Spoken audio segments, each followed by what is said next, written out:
कई साल पहले विक्रमगढ़ नाम के राज्य में एक गरीब लोहार रामसेन रहता था।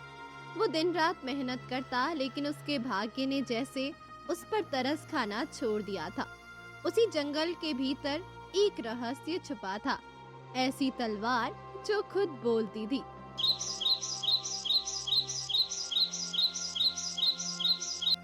रामसेन एक टूटी तलवार को ठीक करने के लिए जंगल से खास धातु लाने निकलता है।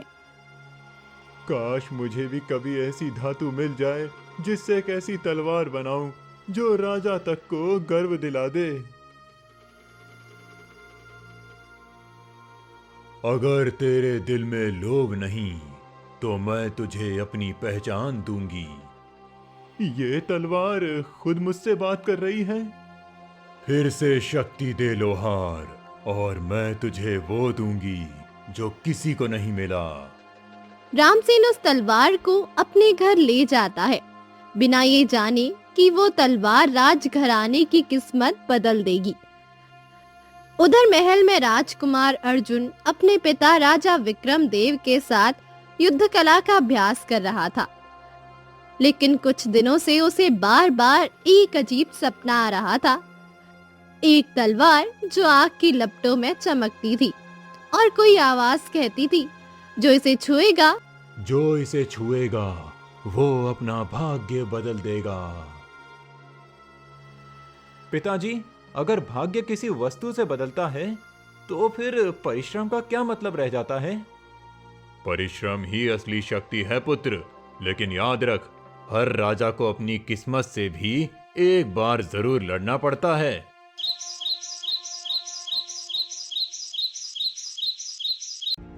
उसी रात राज्य में अंधकार फैल गया। महल के नीचे एक पुराने हिस्से में एक तांत्रिक विरोचन साधना कर रहा था। वो उसी जादुई तलवार की खोज में था जो सालों पहले गायब हो गई थी। हे अंधकार की देवी, मुझे वो शक्ति दे जो तलवार को मेरा बना सके। वो तलवार तेरे लिए नहीं बनी विरोचन, वो एक लोहार के पास है। एक लोहार कैसे संभव है? मुझे उसका नाम बताओ। रामसेन, वही जिसने सत्य की राह चुनी। विरोचन की आंखों में अब केवल बदले की आग थी। वो कसम खाता है कि तलवार किसी भी कीमत पर उसे छीन लेगा। अब उस लोहार को समझ आएगा कि जादू से खेलना कैसा होता है। अगले दिन सुबह राज्य के पास वाले गांव में हथियार बनाने की प्रतियोगिता थी। राजकुमार अर्जुन खुद वहां पहुंचा था ताकि सबसे बेहतरीन तलवार चुनी जा सके। वही रामसेन भी अपनी नई चमकदार तलवार लेकर आया, वही जादुई तलवार। राजकुमार सबकी तलवारें देखता है, लेकिन एक तलवार पर उसकी नजर ठहर जाती है। ये तलवार तो वैसी ही है जैसी मैंने अपने सपने में देखी थी। महामान्य राजकुमार, ये तलवार मैंने अपने हाथों से गढ़ी है, पर इसकी शक्ति मुझसे भी परे है। कहते हैं तलवार का स्वभाव उसके धारक जैसा होता है। बताओ लोहार, अगर ये तुम्हारी शक्ति है तो इसमें छुपा रहस्य क्या है? ये तलवार बोलती है राजकुमार, और चेतावनी देती है। जिसने इसे स्वार्थ के लिए उठाया वो खुद राख बन गया। गांव के मेले के बाद राजकुमार अर्जुन को उस तलवार की शक्ति पर यकीन तो था, पर उसे ये डर भी था कि वही ये तलवार अभिशप्त तो नहीं। राजकुमार ने फैसला किया, तलवार की परीक्षा वो खुद लेगा। पुत्र, तुम इस तलवार के पीछे इतने असक्त क्यों हो? पिताजी, ये कोई साधारण लोहे की चीज नहीं। जब मैंने इसे छुआ तो मेरे भीतर कुछ बदल गया, जैसे कोई शक्ति जाग उठी हो। शक्ति अगर नियंत्रण में रहे तो वरदान है, वरना विनाश। राजकुमार ने सैनिकों के सामने तलवार की परीक्षा ली। जैसे ही उसने तलवार उठाई, हवा तेज चलने लगी। दीपक खुद बुझ गए और तलवार लाल रंग में चमकने लगी।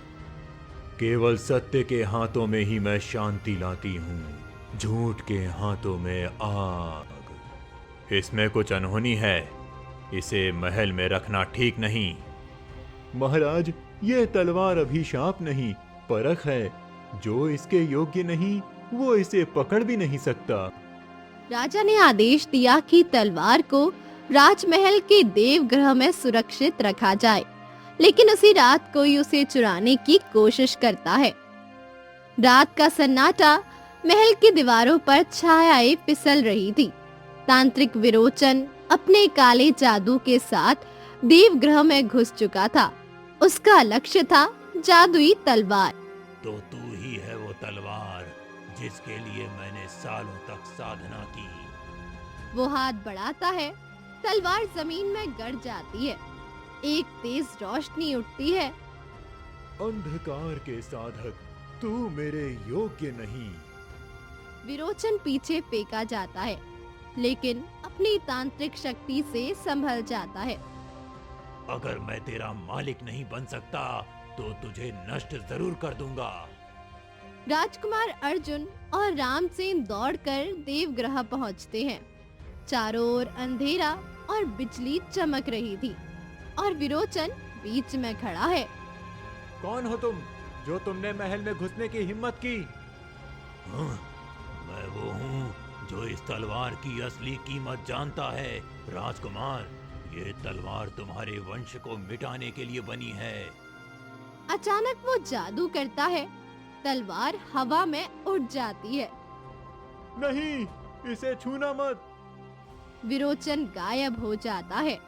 राजकुमार अर्जुन को समझ आ गया, महल अब सुरक्षित नहीं रहा था। ये लड़ाई सिर्फ एक तलवार की नहीं, बल्कि राज्य की आत्मा की थी। लेकिन राजकुमार अर्जुन के दिल में सवालों की आंधी थी।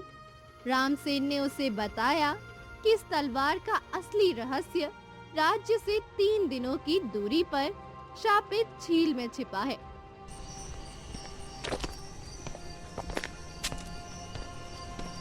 रामसेन, क्या तुम्हें सच में लगता है कि इस तलवार का जवाब हमें वहाँ मिलेगा? हाँ राजकुमार, मेरे पिता ने कहा था, ये तलवार देवों ने नहीं, इंसानों ने बनाई थी, लेकिन उसमें देव शक्ति कैद कर दी गई थी। घने जंगल से निकलते हुए दोनों झील के पास पहुंचे।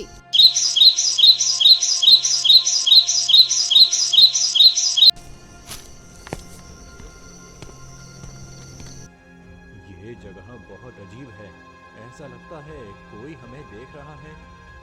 अचानक झील के पानी में से एक परछाई उठती है।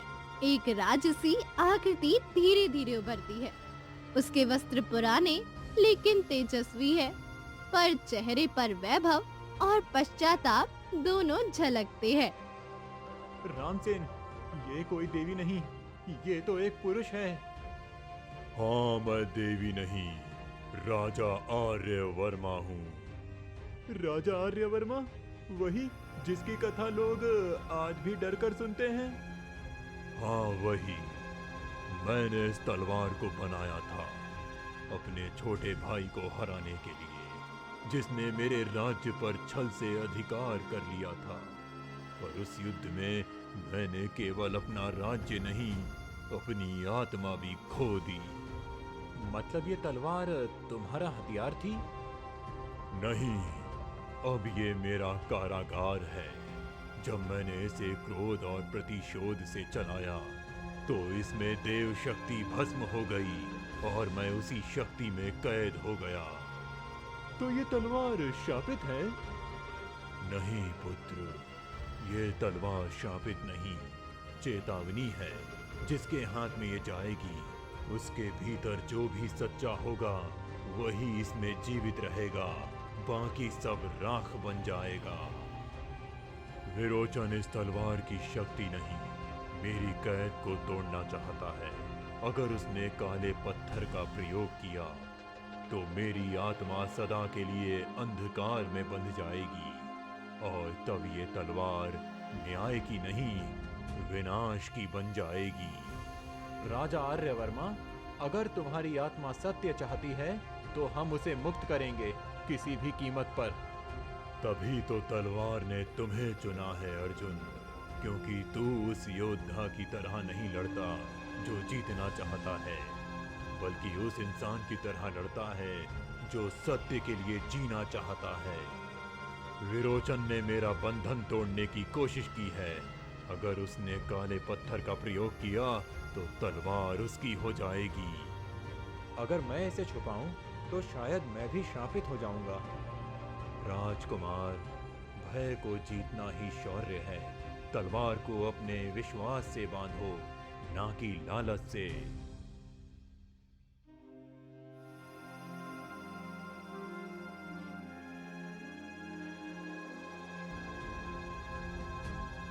अर्जुन साहस जुटाकर तलवार को पकड़ता है।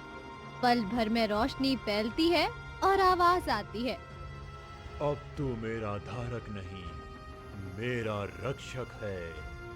लेकिन जैसे ही अर्जुन ने तलवार संभाली, दूर महल में विरोचन ने अपनी साधना पूरी कर ली और अब वो सीधे शापित झील की ओर बढ़ रहा था। शापित झील के किनारे हवा तेज चल रही थी। तभी झील के उस पार एक भारी आवाज गूंजती है, तो आखिर मिल ही गए तुम दोनों।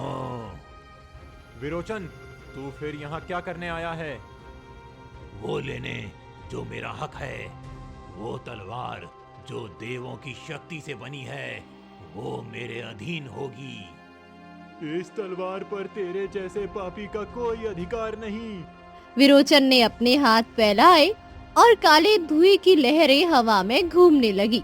धरती कांप उठी, झील का पानी उछलने लगा। अंधकार जैसे जीवित हो उठा था। अर्जुन, ये तलवार मेरी थी और हमेशा मेरी रहेगी। तू सिर्फ शक्ति चाहता है विरोचन, लेकिन ये तलवार सत्य की है। अर्जुन तलवार घुमाता है, रोशनी की लहर हवा को चीर देती है। विरोचन काले जादू से पलटवार करता है। दोनों की शक्तियां टकराती है। बिजली जैसी चमक चारों ओर फैलती है। राजकुमार, ध्यान रखना, उसके हाथ में काला पत्थर है। यही पत्थर इस तलवार को मेरा बनाएगा। वो मंत्र पढ़ता है। काला पत्थर चमकने लगता है। नीली तलवार की रोशनी मध्यम पड़ती है। अर्जुन घुटनों पर गिर जाता है। जब तक मैं जिंदा हूँ, किसी भी अंधकार को जीतने नहीं दूंगा। वो आगे बढ़ता है और काले पत्थर को पकड़ लेता है। तेज विस्फोट होता है। चारों ओर उजाला फैल जाता है।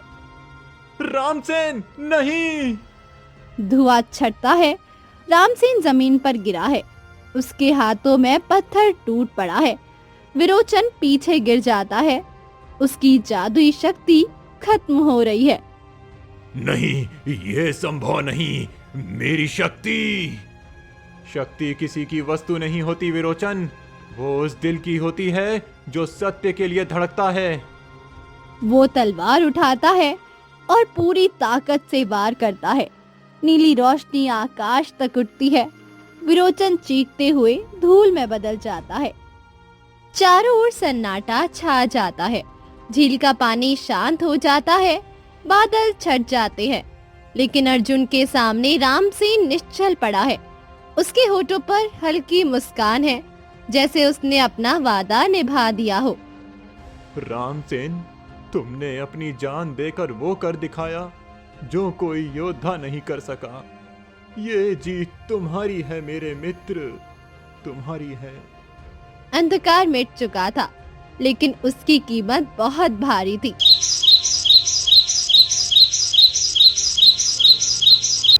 राज्य में सुबह की पहली किरण फूटी और झील के ऊपर वही तलवार अब शांत नीली रोशनी में चमक रही थी, जैसे कह रही हो, सत्य ही असली विजय है।